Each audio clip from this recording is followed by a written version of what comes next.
Selamat datang kembali di channel YouTube Kisah Para Leluhur Nusantara. Pada kesempatan ini kami hendak memberitakan tentang Alap-alap Laut Kidul karya Hoping Hu bagian 17a. Setelah melihat keadaan Eulis sudah sembuh benar, mulailah Jatmika merasa bingung sendiri. Apa yang harus dilakukan terhadap gadis itu? Gadis itu kehilangan ingatan, tidak ingat lagi siapa dirinya dan siapa pula orang tuanya, tidak tahu di mana tempat tinggalnya. Tentu saja dia tidak dapat meninggalkan Eulis begitu saja. Gadis itu akan menjadi terlantar walaupun ia sakti dan tampaknya juga cerdik. Sore pada hari ketiga di rumah Kilurah itu, Jatmika mengajak Eulis untuk duduk berdua saja di dalam kebun belakang rumah Kilurah. Tuan rumah dan keluarganya tidak berani mengganggu. Mereka semua menaruh hormat kepada Jatmika dan Eulis, bukan hanya karena sikap kedua orang muda itu, melainkan juga karena Jatmika tidak mau menyusahkan mereka dan selalu mengeluarkan uang untuk membiayai semua keperluan mereka berdua. Untuk Eulis pun Jatmika telah membeli beberapa perangkat pakaian pengganti. Mereka berdua duduk berhadapan di atas bangku yang berada di kebun merangkap taman itu. Nimas Eulis. Jatmika mulai membuka percakapan. Selama ini dia selalu bersikap sopan, bahkan jarang mengajak gadis itu bercakap-cakap karena tidak ingin menambah kebingungan pikiran gadis itu. Dia merasa kasihan kepada gadis itu, bahkan diam-diam dia harus mengaku bahwa dia tertarik sekali dan jatuh cinta kepada gadis yang lupa akan namanya sendiri itu. Ya, Kakang Mas Jatmika. Ada apakah? Nimas, kulihat kesehatanmu sudah pulih. Luka-lukamu hampir sembuh dan engkau tidak merasa nyeri lagi, bukan? Tidak, Kakang Mas. Aku sudah sembuh dan semua ini berkat kebaikan hati dan pertolonganmu. Eulis memandang wajah pemuda itu dengan sinar mata bersyukur dan berterima kasih. Jangan disebut lagi tentang pertolongan itu, Nimas. Sekarang yang ingin kubicarakan adalah, bagaimana selanjutnya dengan dirimu? Kemana engkau hendak pergi setelah kita meninggalkan rumah Kilurah ini? Ditanya begitu, Sulastri atau Eulis merasa seperti orang ditodong keris. Ia termangu-mangu, matanya sejenak menatap wajah Jatmika, lalu memandang ke kanan kiri seperti ingin minta bantuan dari mana saja, kemudian tampak bingung dan akhirnya ia menghela napas dan menggeleng kepalanya. Aku sungguh tidak tahu, Kakang Mas. Aku tidak tahu apa yang harus kulakukan. Tidak tahu kemana aku harus pergi. Akan tetapi yang jelas, aku harus pergi meninggalkan rumah Kilurah ini dan aku akan pergi, entah kemana. Aku akan menghadapi ketidakpastian itu dengan berani. Engkau akan mencari orang tua dan tempat tinggalmu? Aku tidak ingat siapa orang tuaku dan di mana tempat tinggalku, akan tetapi aku tahu bahwa namaku Listiani dan panggilanku Eulis. Siapa tahu akan ada yang mengenalku dan memberitahu di mana dan siapa orang tuaku. Jatmika menatap wajah ayu itu dan merasa kasihan sekali. Dia tidak tega untuk mengatakan bahwa nama Listiani atau Eulis itu sesungguhnya hanyalah nama pemberiannya, bukan nama asli gadis itu. Nimas Eulis, aku bersedia untuk membantumu, mencari orang tua dan tempat tinggalmu sampai dapat. Akan tetapi sungguh sayang, saat ini aku terpaksa tidak dapat menyertaimu karena aku mempunyai tugas kewajiban yang teramat penting. Tadinya hati Eulis merasa girang sekali mendengar pemuda itu hendak membantunya mencari orang tuanya, akan tetapi ia kecewa mendengar lanjutan kalimat itu bahwa Jatmika tidak dapat menyertainya karena mempunyai tugas yang penting sekali. Tugas penting apakah itu, Kakang Mas Jatmika? Engkau sudah menolongku, maka aku akan merasa girang sekali kalau dapat membalasmu dan membantumu dalam melaksanakan tugasmu itu. Wajah yang tampan itu berseri. Benarkah, Nimas? Akan tetapi tugasku berbahaya sekali. Eulis tersenyum lebar dan jantung dalam dada Jatmika berdebar keras, matanya terpesona memandang keindahan wajah ketika tersenyum itu. Manisnya. Apa artinya bahaya, Kakang Mas? Ketika engkau menolongku melawan kakek bertongkat ular yang sakti dan para pembantunya itu pun berbahaya. Bahaya merupakan makanan bagi kita yang menentang kejahatan. Bukankah begitu? Jatmika semakin kagum. Biarpun dia tidak tahu benar siapa sebenarnya gadis ini, namun dari sikapnya jelas mudah diketahui bahwa gadis ini mempunyai watak pendekar yang gagah perkasa. Aku merasa girang dan berterima kasih sekali kalau engkau mau membantuku, Nimas Eulis. Dengan bantuan seorang yang dikdaya sepertimu, pekerjaanku akan menjadi lebih mudah. Akan tetapi bukankah amat perlu bagimu untuk mencari orang tuamu agar dapat memulihkan ingatanmu? Sulastri menggeleng kepalanya. Bagaimana aku dapat mencari mereka kalau aku tidak ingat siapa nama mereka, bagaimana rupa mereka dan di mana mereka tinggal? Biarkan aku ikut denganmu dan membantumu, Kakang Mas, karena saat ini hanya engkaulah satu-satunya orang yang ku kenal dan ku percaya kebaikannya. Nah, ceritakan, apa sih tugasmu itu? Begini, Nimas. Sebenarnya aku mengembara ini membawa pesan dan tugas yang diberikan ayahku dan eyangku, kakekku. Mereka adalah dua orang yang paling kuhormati dan kupatuhi di dunia ini, maka aku harus menaati pesan dan perintah mereka. Sulastri memandang wajah pemuda itu dengan kagum. Ah, ternyata engkau seorang yang berbakti sekali, Kakang Mas. Siapakah ayah dan eyangmu itu? Ayahku bernama Ki Sudrajat. Ibuku telah meninggal dunia 2 tahun yang lalu. Tadinya ayah dan aku tinggal di Banten. Akan tetapi sekarang kami tinggal di Pantai Dermayu untuk menemani eyang yang sudah tua sekali. Tadinya ayah sendiri yang pergi ke Dermayu, aku menyusul tak lama kemudian. Setelah tinggal di sana beberapa minggu, aku merasa tidak betah karena menganggur, maka aku berpamit hendak pergi merantau. Lalu ayah dan eyang memberi tugas ini kepadaku. Engkau belum mengatakan siapa nama eyangmu, Kakang Mas. Oh, iya, eyang bernama Ki Ageng Pasisiran dan dia sudah tua sekali, maka perlu ditemani ayahku. Ingatan Sulastri ternyata telah terhapus sama sekali sehingga nama gurunya ini pun sama sekali tidak teringat olehnya. Ia seperti seorang hidup baru dan yang diketahuinya hanyalah bahwa ia bernama Listiani atau Eulis dan satu-satunya orang yang dikenalnya hanyalah Jatmika. Dan apa tugas yang penting itu? Tanyanya. Menurut ayah dan eyang, pada saat ini Kadipaten Sumedang sedang menghadapi pemberontakan yang kabarnya dipimpin oleh orang-orang yang sakti. Karena antara eyang dan sang adipati di Sumedang masih ada hubungan sanak keluarga walaupun sudah jauh, maka eyang menyuruh aku agar pergi ke Sumedang dan membantu Kadipaten Sumedang menghancurkan para pemberontak itu. Sumedang? Di manakah itu, Kakang Mas? Jatmika menghela napas dan memandang dengan sinar mata penuh iba. Gadis ini bagaikan seorang asing yang baru datang dari luar negeri dan baru saja berada di Nusantara sehingga tidak mengenal apa-apa, bahkan Kadipaten Sumedang tidak tahu. Padahal, kalau menurut logat bicaranya, jelas bahwa gadis ini tentu berasal dari daerah Cirebon. Kadipaten Sumedang terletak di sebelah barat sana. Kalau memang engkau mau ikut dan membantuku, Nimas, marilah kita berangkat sekarang juga. Tidak enak kalau kita terlalu lama mengganggu Ki Lurah. Baiklah, Kakang Mas. Aku memang ingin sekali membantumu, akan tetapi kelak engkau harus membantu aku mencari orang tuaku. Tentu saja. Jangan khawatir, Nimas Eulis. Aku pasti akan membantumu sampai engkau dapat bertemu kembali keluargamu. Dalam hatinya Jatmika merasa khawatir.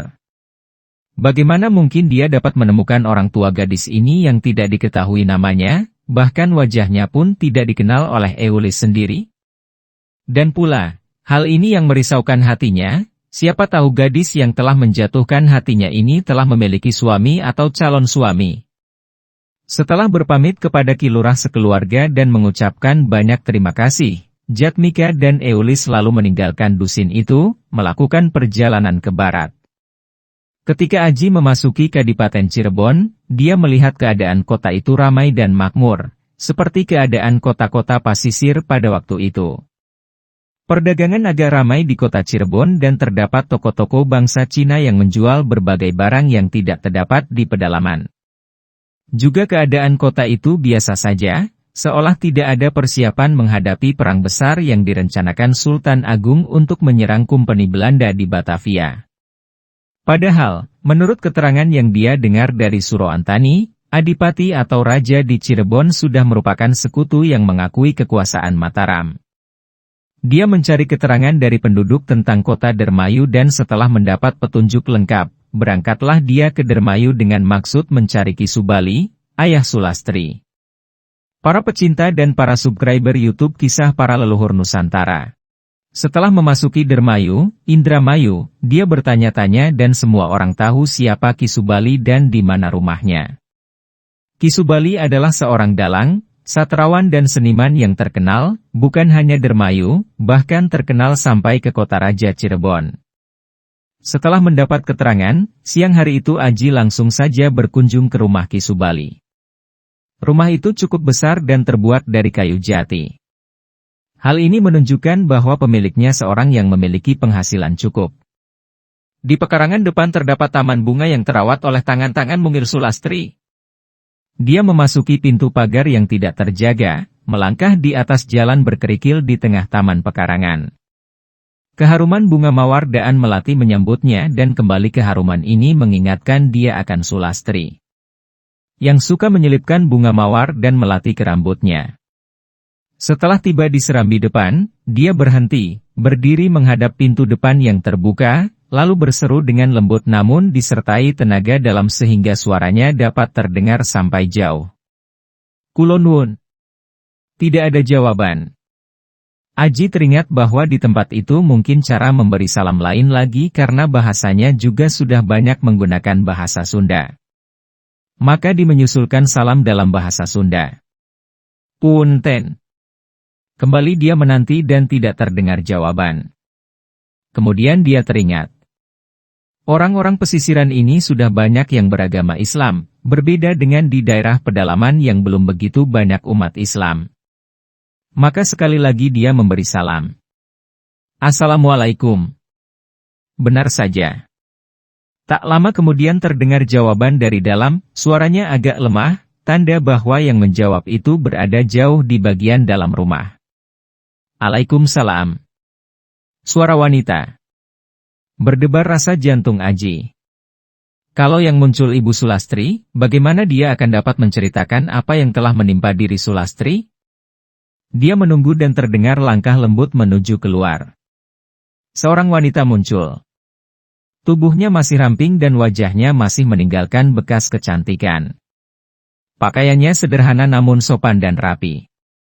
Melihat bahwa tamunya seorang pemuda tampan, wanita itu memandang ragu karena tidak merasa kenal pemuda itu. "Andika siapakah, Kisana? Dan keperluan apakah yang membawa Andika datang berkunjung?"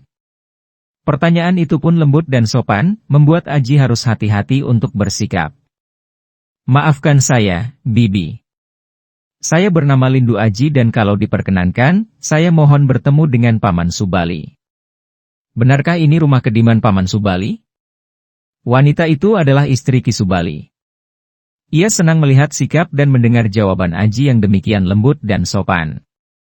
"Benar, anak mas, ini adalah rumah kediaman Ki Subali dan aku adalah istrinya." "Ah, maaf, Kanjeng Bibi. Terimalah, hormat saya," kata Aji sambil membungkuk dengan sikap hormat. "Andika hendak bertemu dengan Ki Subali? Masuklah dan duduklah, anak mas. Tunggulah sebentar, aku akan memberitahu kepadanya." Wanita itu mempersilakan Aji duduk di atas kursi yang terdapat di serambi itu. "Terima kasih, Kanjeng Bibi," kata Aji dan dia pun duduk di atas kursi serambi, menghadap ke arah pintu yang menembus ke dalam yang dimasuki wanita itu. Tak lama kemudian muncullah seorang laki-laki di ambang pintu. Usianya sekitar 50 tahun, beberapa tahun lebih tua dari wanita tadi, tubuhnya agak jangkung kurus, wajahnya membayangkan kesabaran dan sinar matanya tajam. Gerak-geriknya lembut ketika dia keluar dari pintu, memandang kepada Aji dengan mulut terhias senyum lembut. Aji cepat bangkit berdiri dan membungkuk hormat kepada pria itu. "Maafkan saya kalau kedatangan saya ini mengganggu, Paman. Apakah Kanjeng Paman ini yang bernama Ki Subali, ayah dari Nimas Sulastri?" Wajah itu berseri gembira. "Ah, Andika mengenal Sulastri? Benar, ia adalah anak tunggal kami dan sudah agak lama pergi merantau meninggalkan rumah. Andika mengenalnya. Di mana ia sekarang, anak mas? Aji tidak mau langsung mengejutkan hati pria itu dengan berita tentang musibah yang menimpa Sulastri, maka dia lalu berkata, Kanjeng Paman, ceritanya agak panjang.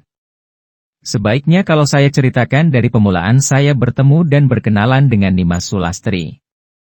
Ah, sebaiknya begitu. Mari, silakan duduk, anak mas. Siapa namamu tadi?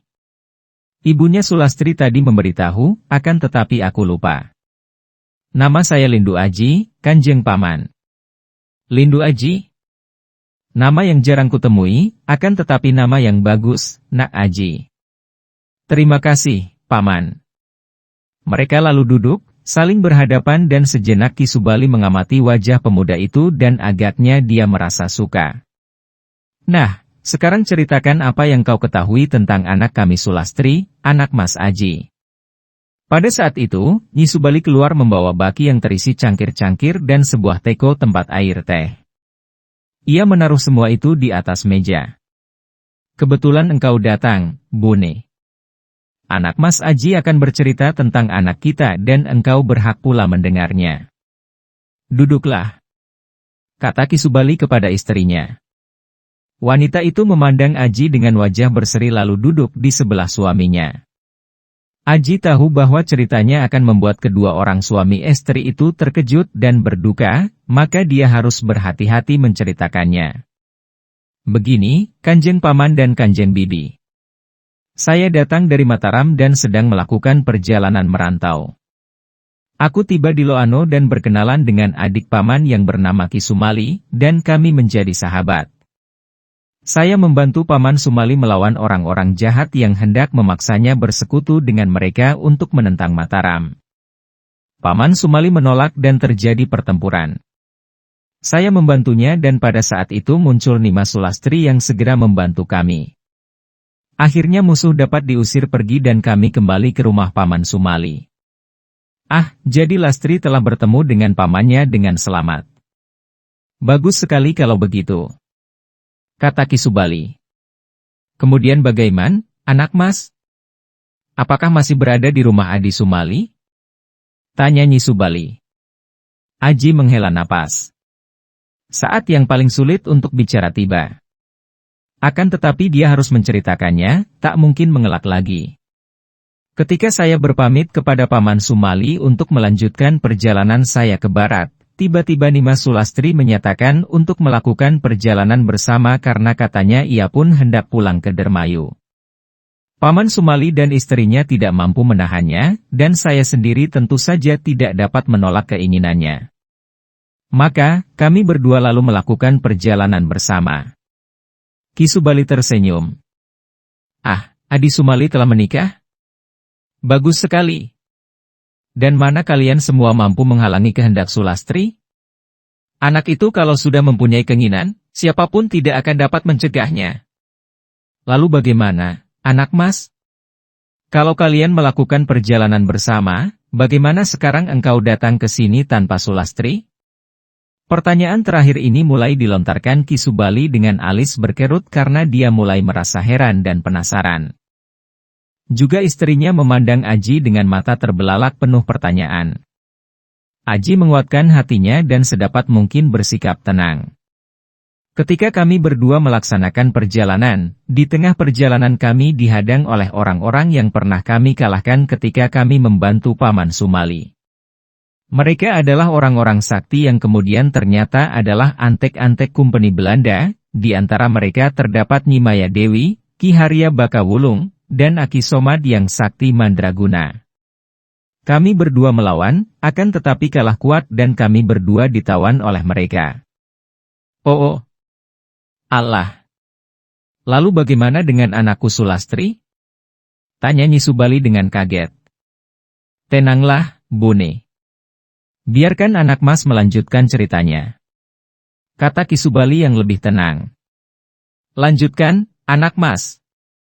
Kami berdua ditawan dan dibawa ke Tegal, ke rumah seorang yang bernama Ki Warga, yang saya kira tentu merupakan orang penting dari Kompeni Belanda.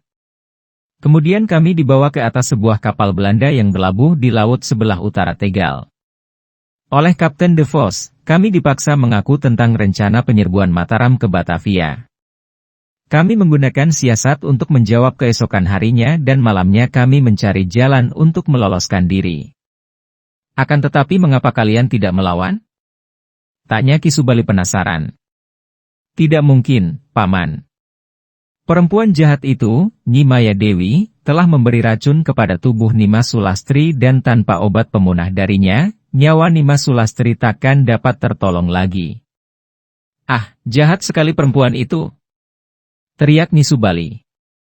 Karena itu kami berdua tak berdaya dan terpaksa menurut saja ketika ditawan dan dibawa ke kapal. Setelah merencanakan siasat, malam itu kami berdua bergerak. Kami membakar kapal dan saya menangkap Kapten De Vos.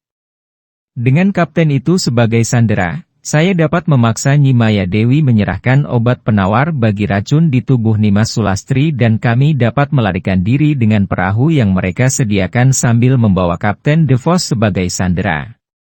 Bagus. Siasat yang bagus sekali. Seru Ki Subali gembira. Dan bagaimana dengan keracunan anakku? Apakah dapat disembuhkan?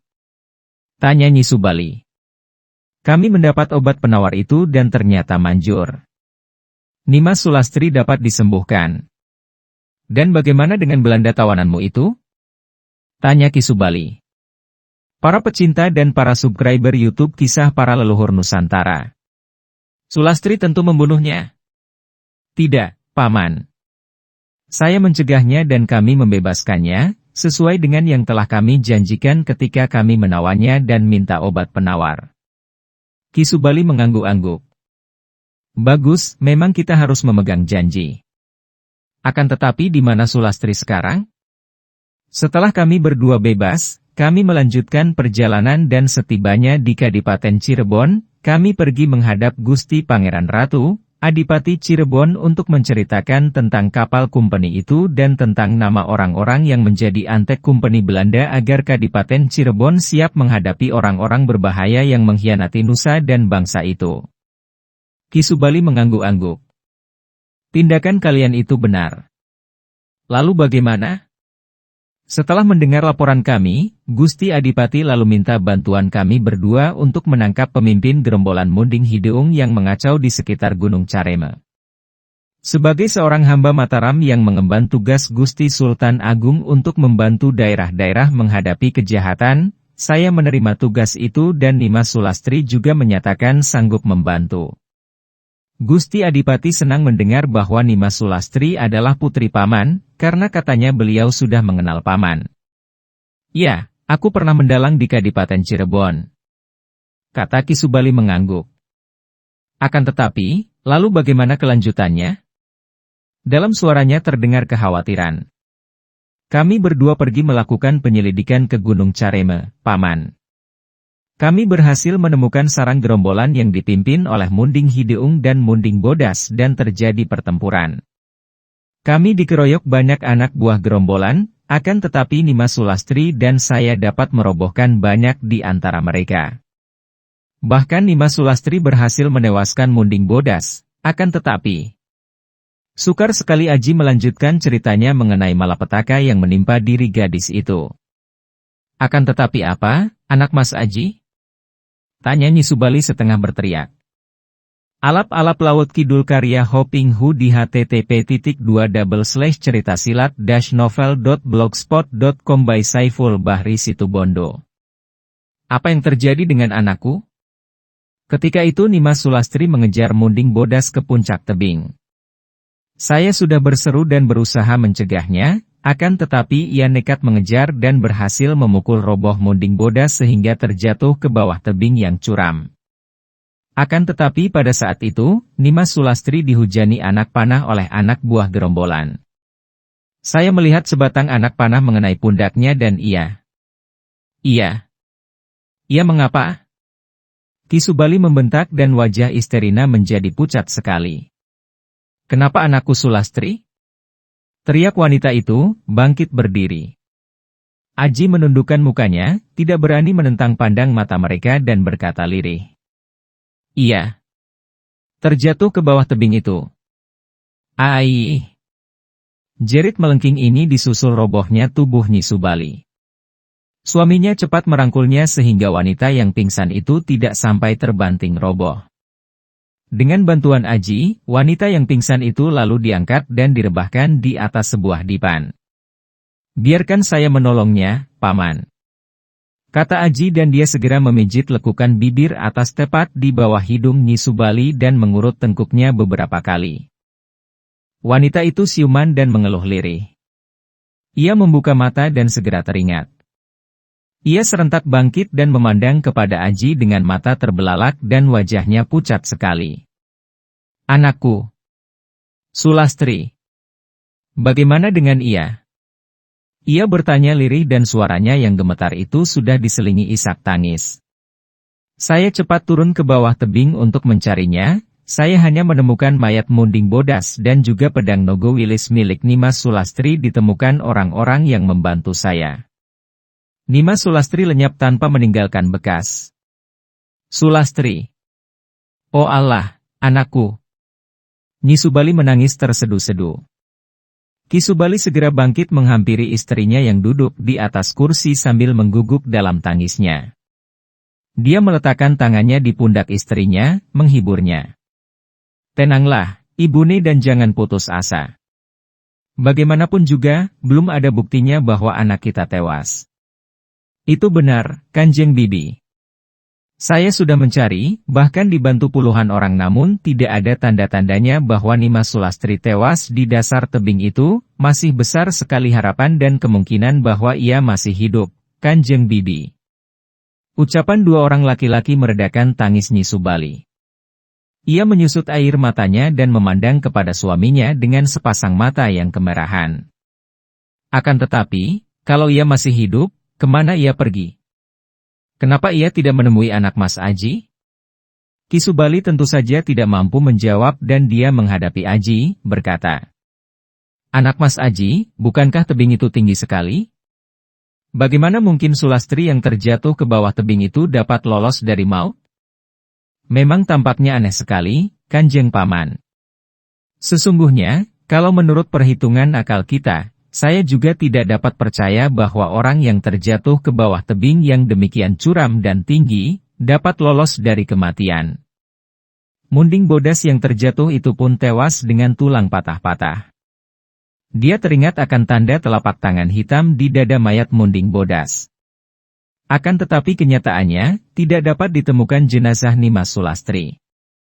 Karena itu saya yakin, Kanjeng Paman dan Kanjeng Bibi, bahwa Sulastri pasti masih hidup. Ucapan Aji yang penuh keyakinan ini menghidupkan harapan dalam hati suami istri itu. Akan tetapi bagaimana mungkin, anak Mas Aji? Tanya Ki Subali. Paman Subali, apakah Paman percaya akan kekuasaan Gusti Allah yang mujizat? Tanya Aji. Tentu saja. Nah, kalau benar demikian, mengapa Kanjeng Paman masih merasa sangsi dan heran kalau Nimas Sulastri tidak tewas? Biarpun ia telah terjatuh ke bawah tebing. Kalau Gusti Allah menghendaki ia hidup, apa sukar dan anehnya bagi kekuasaan Gusti Allah untuk menyelamatkannya? Ki Subali menghela napas panjang, hatinya merasa lega. Maaf, aku yang bodoh, anak Mas. Aku hampir saja lupa bahwa tidak ada hal yang mustahil bagi Gusti Allah. Andika benar. Sekarang aku pun mulai merasa yakin bahwa anakku Sulastri masih hidup karena buktinya, andika tidak dapat menemukan jenazahnya, berarti ia belum tewas dan dengan mujizat dan ajaib Gusti Allah menolongnya. Akan tetapi, kalau Sulastri selamat, semoga Gusti Allah mengampuni kami dan menyelamatkan anakku, lalu di mana ia berasa? Kenapa ia menghilang tanpa meninggalkan jejak? Tanya Nyi Subali yang kini telah menjadi tenang akibat ucapan-ucapan Aji dan Ki Subali. Memang terjadi keanehan, Kanjeng Bibi. Saya sendiri juga merasa heran dan sama sekali tidak mengerti kemana Nimas Sulastri pergi. Akan tetapi, saya yakin bahwa ia selamat dan mungkin saja ada orang telah menyelamatkannya lalu ia pergi bersama penolongnya itu. Kata Aji. Mudah-mudahan dugaanmu itu benar, anak Mas Aji. Kata Ki Subali penuh harapan. Kanjeng Paman, saya ingin menanyakan sesuatu kepada Paman. Silakan, apa yang ingin Andika ketahui? Saya mendengar dari Nimas Sulastri bahwa gurunya bernama Ki Ageng Pasisiran. Di manakah beliau itu? Ki Ageng Pasisiran tinggal di sebuah pondok di pantai laut. Mengapa Andika menanyakan hal itu? Begini, Paman. Saya melihat ada aji pukulan yang dilakukan Nimas Sulastri, dan aji pukulan itu saya kenal baik. Karena itu saya ingin bertemu dengan Ki Ageng Pasisiran itu. Biarlah nanti saya mencarinya di pantai. Sebuah pertanyaan lagi, Paman. Apakah Paman mengenal seorang yang bernama Raden Banuseta, yang merupakan seorang tokoh persilatan terkenal di Kerajaan Galuh? Raden Banuseta? Tentu saja mengetahuinya, anak Mas. Dia adalah ketua cabang perguruan Dadali Sakti di Dermayu. Dulu, ketika Sulastri merengek minta belajar silat, hendak kumasukkan di perguruan silat Dadali Sakti, akan tetapi anak itu tidak mau dan berkeras minta agar menjadi murid Ki Ageng Pasisiran. Berdebar rasa jantung Aji mendengar ini. Kanjeng Paman mengenalnya? Tidak mengenal secara pribadi, anak Mas. Aku tidak suka berkenalan dengan orang yang namanya dikabarkan sebagai orang yang tidak. Bagaimana kabarnya tentang Raden Banuseta itu, Kanjeng Paman? Dia terkenal angkuh dan sombong, suka mengandalkan kedikdayaannya dan bertindak sewenang-wenang, mengandalkan kedudukannya sebagai putra bangsawan. Kabarnya dia juga laki-laki mata keranjang yang suka merusak pagar ayu mengganggu anak bini orang. Dan itu masih belum seberapa, belakangan ini aku mendengar desas-desus bahwa dia berhubungan akrab dengan Kompeni Belanda. Benarkah itu? Belum ada bukti nyata, akan tetapi ketika ada kapal Belanda mengadakan pesta, dia pun termasuk salah seorang yang datang sebagai tamu undangan. Sejak itu didesas-desuskan bahwa Raden Banuseta itu membantu Kompeni Belanda, atau setidaknya ada hubungan dengan mereka. Girang hati Aji mendengar ini.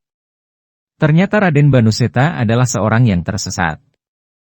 Selain angkuh dan sombong, suka bertindak sewenang-wenang mengandalkan kedikdayaan dan kedudukannya sebagai putra bangsawan, mata keranjang dan suka merusak pagar ayu, juga dicurigai sebagai pembantu Kompeni Belanda. Alasan ini cukup baginya untuk menentang orang yang telah membunuh ayah kandungnya itu. Dia masih ingat akan ajaran Ki Tejo Budi. Para pecinta dan para subscriber YouTube Kisah Para Leluhur Nusantara. Kanjeng Paman, di manakah rumah perguruan Dadali Sakti itu? Di ujung jalan besar kota ini, dekat Gapura kota. Rumahnya besar dan pekarangannya luas. Semua orang tahu di mana rumah perguruan Dadali Sakti itu. Kata Ki Subali, sama sekali tidak tahu apa yang berada dalam hati Aji. Sekarang saya hendak mohon diri, Kanjeng Paman dan Kanjeng Bibi. Saya berjanji akan mencari keterangan tentang Nimas Sulastri, dan kalau sudah berhasil, akan saya kabarkan ke sini. Baik dan terima kasih atas semua berita yang Andika bawa tentang anak kami, juga terima kasih sebelumnya bahwa Andika akan mencarinya. Kata Ki Subali. Aji bangkit, memberi hormat lalu meninggalkan rumah orang tua Sulastri itu. Dari situ dia langsung pergi mencari rumah perguruan Dadali Sakti. Akan tetapi baru belasan langkah dia meninggalkan rumah keluarga Ki Subali, dia teringat akan pedang Nogowilis milik Sulastri yang masih dia bawa. Pedang itu sudah tidak ada sarungnya, dan hanya dia libat dengan kain dan dia selipkan di pinggangnya. Teringat akan ini, dia segera memutar tubuhnya dan kembali ke rumah Ki Subali. Suami istri itu masih berdiri di serambi depan, masih termenung memikirkan anak mereka. Melihat pemuda itu datang lagi, mereka menyambut. Andika kembali lagi, ada berita apa lagi, anak Mas? Tanya Ki Subali penuh harap. Aji menghela napas, merasa iba kepada orang tua itu yang tentu saja merasa amat gelisah dan kehilangan putrinya tersayang itu. Dia mencabut pedang yang terbungkus kain itu lalu menyerahkannya kepada Ki Subali sambil berkata, Kanjeng Paman, saya tadi lupa untuk menyerahkan pedang ini kepada Paman. Terima pedang ini dan simpanlah, Paman. Ini adalah pedang milik Nimas Sulastri. Ki Subali menerima bungkusan pedang itu. Apakah Andika tidak memerlukannya, anak mas? Kalau Andika memerlukannya, bawa dan pakailah dulu. Terima kasih, Paman. Saya tidak memerlukannya. Sebaiknya Paman simpan saja dan Paman berikan kembali kepada Nimas Sulastri kalau ia pulang. Permisi, Kanjeng Paman dan Kanjeng Bibi. Aji berpamit lalu melangkah keluar lagi. Kini dia melangkah cepat menuju ke ujung jalan besar kota Deramyu. Setelah tampak pintu gerbang, dia bertanya kepada seorang laki-laki berusia 50-an tahun yang dia jumpai di jalan. Maafkan saya, Paman. Saya hendak bertanya. Laki-laki itu memandang kepadanya dan tersenyum. Orang muda, apakah yang hendak kau tanyakan? Wajahmu tampak demikian gembira. Tentu perkara baik yang akan kau tanyakan padaku. Diam-diam Aji terkejut. Dia berwajah gembira. Apa yang menggembirakan hatinya? Dia termangu, lalu berkata. Saya hendak bertanya di mana rumah perguruan Dadali Sakti, Paman? Ah, perguruan Dadali Sakti. Tiba-tiba wajah orang itu tampak muram, alisnya berkerut dan pandang matanya tidak senang. Kiranya Andika orang Dadali Sakti? Aji menggeleng kepalanya. Kalau saya orang Dadali Sakti, tentu tidak akan bertanya di mana rumah perguruan itu, Paman. Akan tetapi Andika hendak berkunjung ke sana tentu sahabat perguruan itu. Di sana tempatnya, itu yang pekarangannya luas. Setelah berkata demikian, dengan muka membayangkan ketidaksenangan hatinya, orang itu cepat melanjutkan perjalanannya, meninggalkan Aji. Aji masih berdiri termenung. Yang teringat olehnya dan masih berdengung dalam pendengarannya adalah ucapan orang tadi yang mengatakan betapa wajahnya tampak amat gembira. Kini harus diakuinya bahwa memang hatinya gembira sekali. Mengapa? Dia bertanya kepada diri sendiri dan dia menyadari bahwa kegembiraannya itu timbul ketika mendengar bahwa Raden Banuseta adalah orang jahat, bahkan mungkin menjadi antek kumpeni.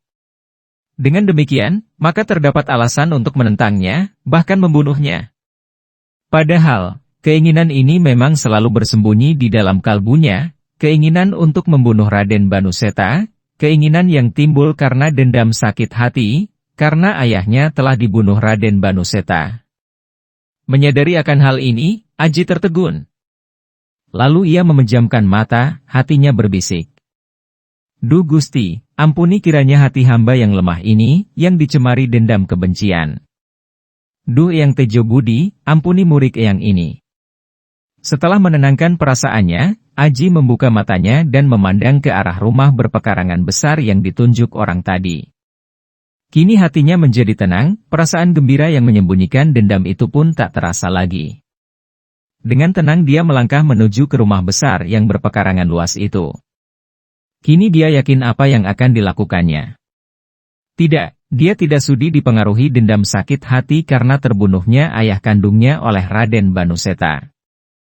Dia tahu bahwa ayahnya dahulu juga membunuh ayah Raden Banuseta karena bangsawan itu menculik dan memperkosa istri pertama ayahnya sehingga wanita itu membunuh diri. Dendam mendendam, balas membalas yang tiada berkesudahan. Dia tidak boleh menambah mata rantai baru pada untayan mata rantai karma itu. Rantai balas membalas itu akan putus kalau dia tidak mendendam dan membenci. Dia akan menghadapi Raden Banuseta untuk menentang kejahatannya, bukan untuk membalas dendam. Di pintu pagar pekarangan itu dia berhenti. Di pekarangan itu tumbuh sebatang pohon jambu dan sebuah papan yang cukup lebar tergantung di dahan pohon. Papan itu warna dasarnya putih dan ada lukisan sepasang burung dadali, walet, hitam sedang bertarung di udara. Lukisan sepasang burung itu indah sekali dan di bawahnya terdapat tulisan.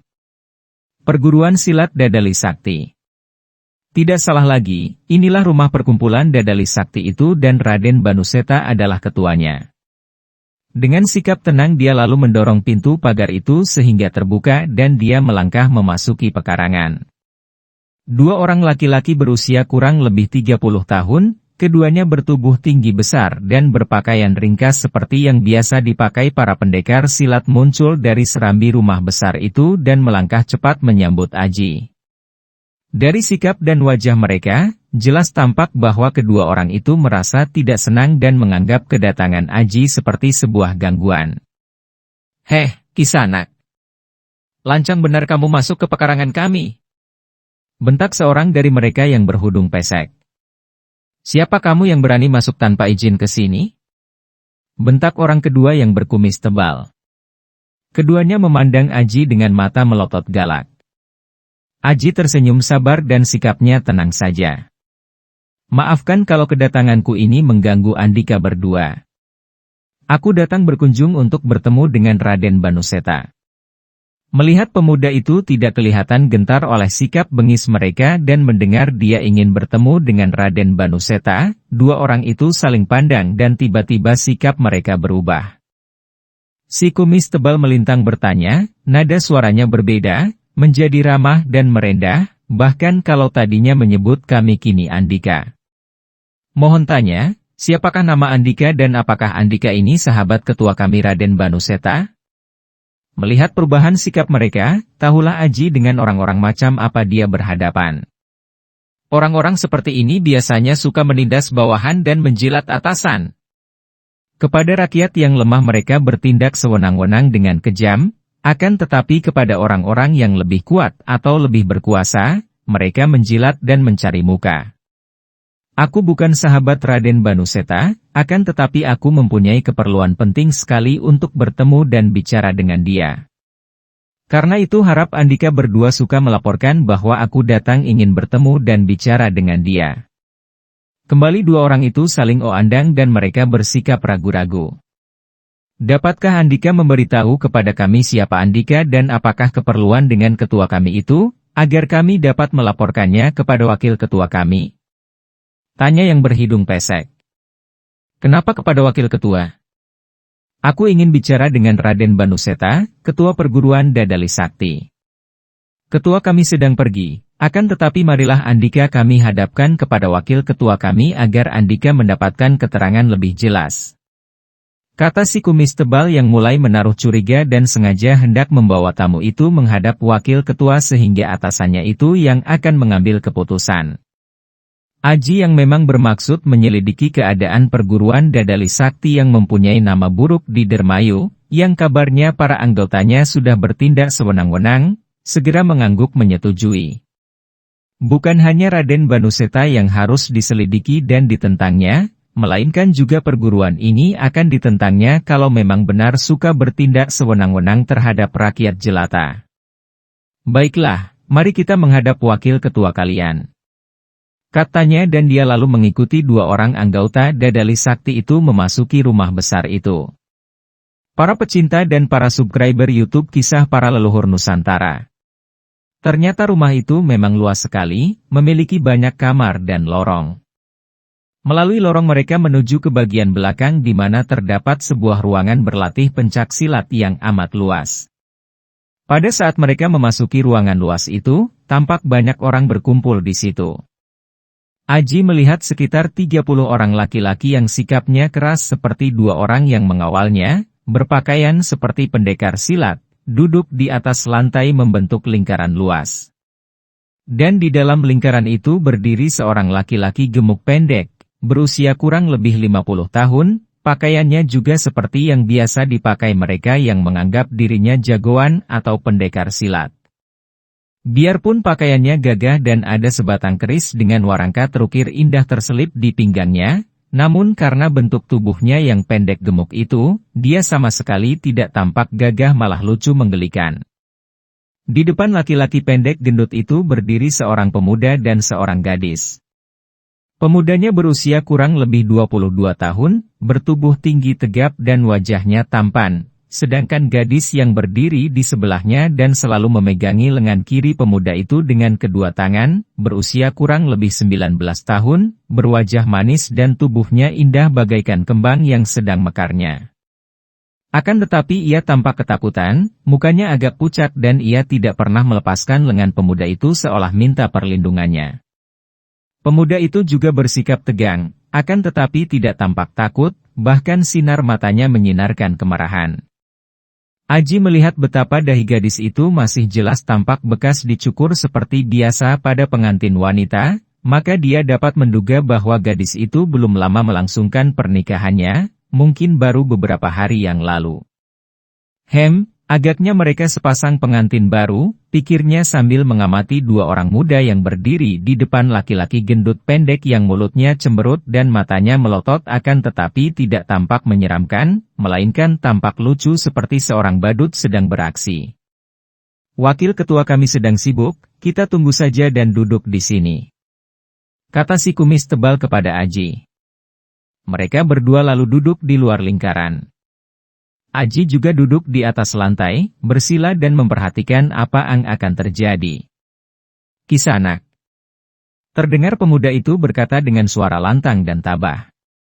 "Karena mendengar bahwa Dadali Sakti merupakan sebuah perguruan silat yang terkenal, maka kami memenuhi panggilan untuk datang ke sini pada hari ini. Akan tetapi mengapa kini kami dibawa ke ruangan ini, dikepung dan diperlakukan seperti orang-orang yang dihadapkan ke pengadilan?" Alap-alap laut kidul karya Hoping Hu di http://ceritaSilat-novel.blogspot.com by Saiful Bahri Situbondo. "Heh, bocah. Kamu yang bernama Sumanta, bukan? Nah, bukalah matamu dan ketahuilah bahwa aku adalah Raden Wiratma, wakil ketua dari cabang Dadali Sakti di Dermayu ini. Jangan sebut aku Kisanak, apa kau kira aku ini masih sanak keluargamu? Sebut aku Raden, tahu?" Si pendek gendut itu membentak dengan suara digalak-galakan, namun tetap saja terdengar seperti orang merengek karena suaranya kecil dan serak. Dari sikap dan cara bicara pemuda dan wakil ketua Dadali Sakti itu saja jelaslah bagi Aji siapa di antara mereka yang baik dan buruk, siapa yang harus dibelanya dan siapa yang harus ditentangnya. "Baiklah, Raden dan maaf, karena saya tidak tahu sebelumnya. Akan tetapi mengapa kami berdua dipanggil untuk datang ke sini dan apa artinya semua ini? Aku mewakili Adimas Raden Banuseta Ketua Dadali Sakti untuk mengadili kamu, Sumanta. Kamu telah berani mati merampas Sriani menjadi istrimu, padahal Adimas Raden Banuseta menaksirnya. Kamu telah mendahului dan mengawini wanita ini." Si pendek gendut itu menudingkan telunjuknya ke arah wanita yang memegang erat lengan Sumanta. "Kakang, mari kita pergi saja dari sini." "Aku takut," Sriani berbisik. "Jangan takut, Yani. Kita tidak mempunyai kesalahan apapun, tidak ada yang perlu ditakuti." Sumanta menghibur istrinya, kemudian menghadapi Raden Wiratma dan berkata dengan suara tegas. "Raden Wiratma, saya sama sekali tidak merampas Sriani dari siapapun. Saya menikahinya melalui pinangan orang tua saya dan kami menikah dengan sah. Saya tidak merasa bersalah." Adimas Raden Banuseta sudah menaksirnya, berarti Sriani itu calon miliknya dan tidak ada yang boleh mengambilnya, siapapun juga, apalagi kamu." Sumanta menoleh kepada Sriani. "Yani, benarkah Raden Banuseta menaksirmu dan engkau sudah menjadi calon miliknya?" tanyanya dengan suara lembut. Sriani mengerutkan alisnya dan menggeleng kepala. "Tidak, sama sekali tidak. Aku tidak pernah kenal siapa itu Raden Banuseta." Sumanta tersenyum lega dan memandang kepada wakil ketua Dadali Sakti. "Raden Wiratma," Andika mendengar sendiri ucapan Sriani. Raden Wiratma cemberut. Memang belum diminta secara resmi. Akan tetapi Adimas Raden Banuseta telah melihatnya dan merasa tertarik, menaksirnya dan ingin memilikinya. Sumanta mengerutkan alisnya, hatinya merasa penasaran sekali. Bagaimanapun juga, kenyataannya sekarang Sriani telah menjadi istri saya. Lalu apa maksud Andika memanggil kami berdua ke sini? Tanyanya. "Sumanta, Sriani harus kau serahkan kepada Adimas Raden Banuseta," kata Raden Wiratma dengan bentakan yang mengandung ancaman.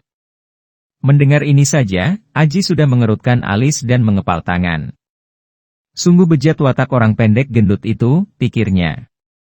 Aturan mana itu ada seorang suami dipaksa harus menyerahkan istrinya kepada orang lain? Mana mungkin?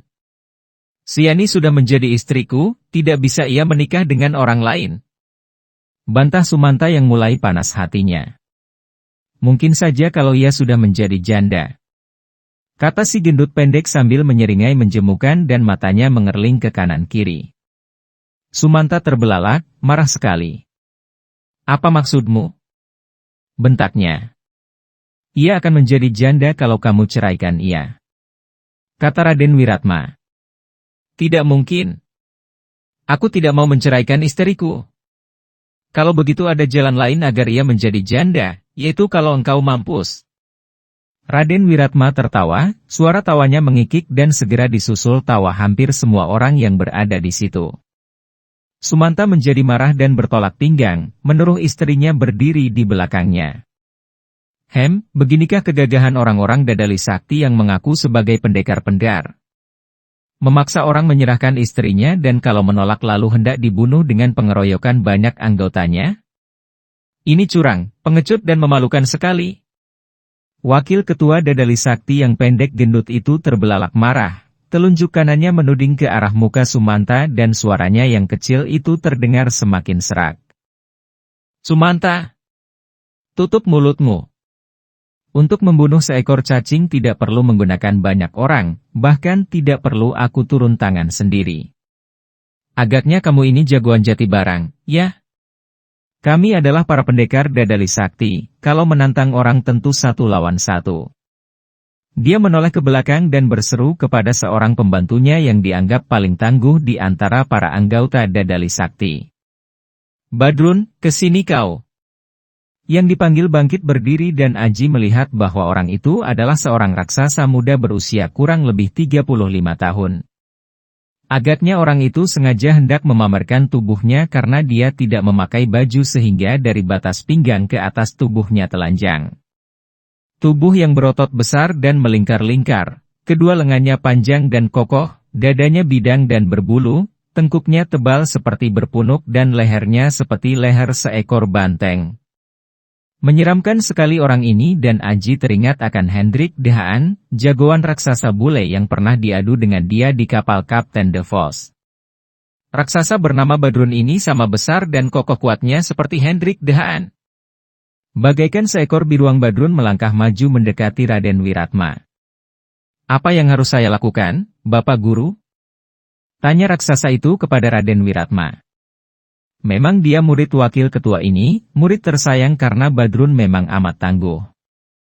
Di perguruan itu, hanya Raden Wiratma dan Raden Banuseta saja yang melebihinya. Akan tetapi Raden Wiratma tidak menjawab melainkan memandang Sumanta sambil menyeringai penuh ejekan. Bagaimana, Sumanta? Mau kamu menceraikan Sriani atau kamu berani menandingi muridku Badrun ini?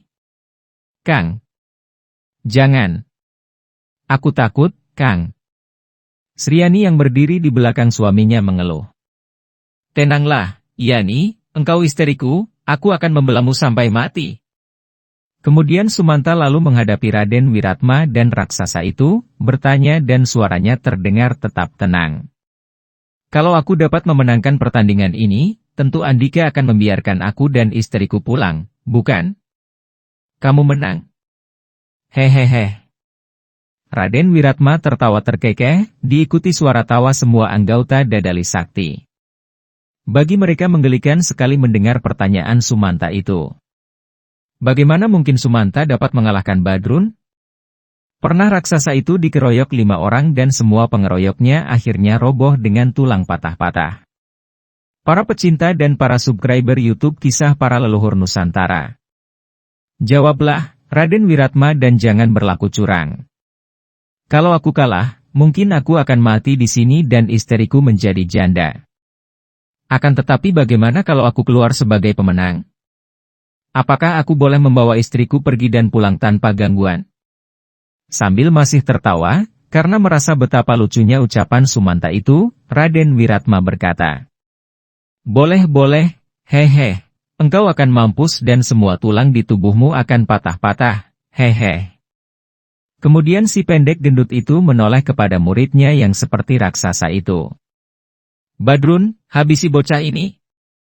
Dan dia pun mundur sampai ke lingkaran para anggota Dadali Sakti. Sambil menyeringai lebar, Badrun menghampiri Sumanta. Tinggi dan besarnya 1,5 kali ukuran tubuh Sumanta dan dia tampak menggiriskan sekali.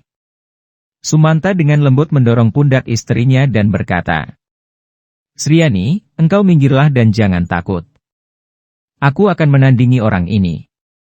Sriani mundur dan berkata lirih, "Kakang, kuharap engkau menang. Kalau engkau kalah dan mati, aku pun tidak mau hidup lagi." Aji yang sejak tadi memperhatikan, melihat dan mendengar itu semua. Bahkan dia mendengar ketika Raden Wiratma berkata dengan bisikan kepada seorang anggota Dadali Sakti yang duduk di belakangnya.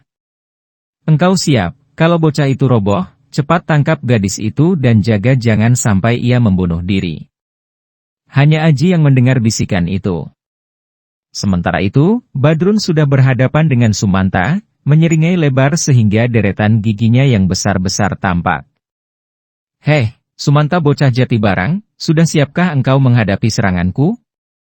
"Aku sudah siap," kata Sumanta tenang. Badrun memberi isyarat ke belakang dan terdengarlah bunyi terompet dan kendang bertalu-talu. Itulah bunyi gamelan kendang pencak yang biasa dimainkan para murid Dadali Sakti untuk mengiringi gerakan pencak silat kalau mereka sedang berlatih. Badrun yang tinggi besar itu mulai dengan gerakan pembukaan dan kembangan. Gerakannya gagah, diikuti suara berketipak tipungnya kendang yang berirama keras. Melihat ini, Sumanta yang juga seorang ahli pencak silat segera mengimbangi, membuat gerakan pembukaan dan kembangan yang indah.